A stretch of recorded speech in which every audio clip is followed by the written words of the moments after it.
If you live with a constant fear of losing someone, if every delayed reply sends you into panic, if you catch yourself monitoring, controlling, checking their phone 10 times an hour just to make sure they're not about to leave, I need to tell you something that maybe no one has ever said to you before. What you're feeling is not love. It may be an emotional trigger, and this video is for you. My name is Andrea, and for years I confused love with need. I confused connection with dependency. I confused care with control. Until the day I finally understood this. When it's not real love, it's an open wound asking to be held.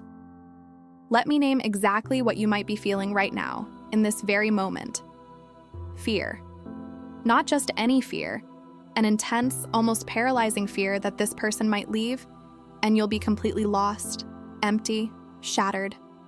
As if without them, you would stop existing.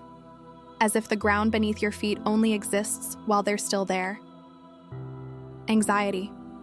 That constant, chronic anxiety that never lets you rest, even when you're supposed to be relaxing. The kind that makes you check your phone nonstop. That turns every delay into a threat, every change in tone into rejection, every silence into imminent abandonment. Insecurity. The persistent feeling that you're not enough. That at any moment, this person might really see you and realize you're not worth staying for, and leave. An exhaustion. A deep, soul-level exhaustion from always being on alert. Always suspicious. Always trying to control every detail, every outing, every friendship, every like on social media. Trying to guarantee what can't be guaranteed. Trying to hold on to something that slips away even faster the tighter you squeeze. If you're feeling this right now, pause. Take a breath. What I'm about to say may hurt, but it can also set you free. You are not a bad person. You are not crazy. You are not dramatic. You are not too much. You are emotionally wounded.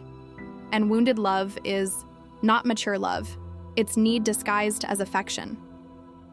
When you love someone in a healthy, mature way, your greatest fear is not losing them. Your greatest fear is that they might suffer, that something unfair might happen to them. You care about their well-being, even if that doesn't always include you. But when what dominates the relationship is a constant fear of abandonment, when every action feels like a threat, when you live more in vigilance than in peace, that is not love. That is an emotional trigger. It's an old wound screaming in the present. And this is not your fault. No one taught you the difference. No one showed you how to love in a balanced way. You're simply repeating emotional patterns you learned throughout life. Patterns rooted in your childhood, in how you were loved, or in how you weren't. There is a massive difference between loving someone and needing someone to feel whole. When a person is emotionally wounded, they love from lack, from emptiness, from unmet needs that were never healed. Everything revolves around how the other person makes them feel, how the other fills the voids they don't want to face, how the other becomes responsible for their happiness, their peace, their sense of worth. And without realizing it, the other person becomes a hostage to an emotional burden they never asked to carry. So when that person pulls away, asks for space, or simply doesn't respond the way you expect, it feels like you're losing yourself.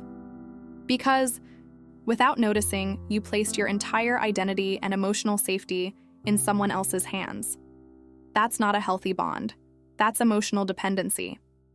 Psychology calls this anxious attachment. It's when you look to another person for emotional regulation that should come from within. When their love becomes your only source of value, safety, and meaning.